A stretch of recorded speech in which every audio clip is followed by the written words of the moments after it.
Kinumpirmahan ng mga pulis na nakilala na ang lahat ng 40 biktima ng sunog sa isang bar sa ski resort ng Crans-Montana sa Switzerland noong besperas ng pagpapalit ng taon.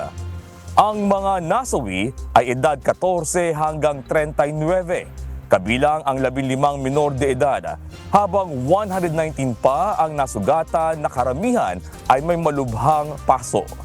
Batay sa paunang investigasyon, pinaniniwalaang nagmula ang sunog sa mga sparkler na inilagay sa mga bote at nailapit sa kisame ng bar.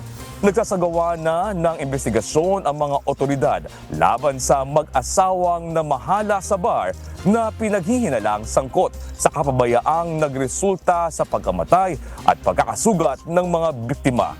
Samantala, kinumpirma rin ng Embahada ng Pilipinas sa Switzerland na may isang Pilipino na nasaktan sa nasabing sunog at kasalukuyang nagpapagaling. Hindi na isinapubliko ng Embahada ang pagkakakilanlan ng biktima ayon sa hiling ng pamilya.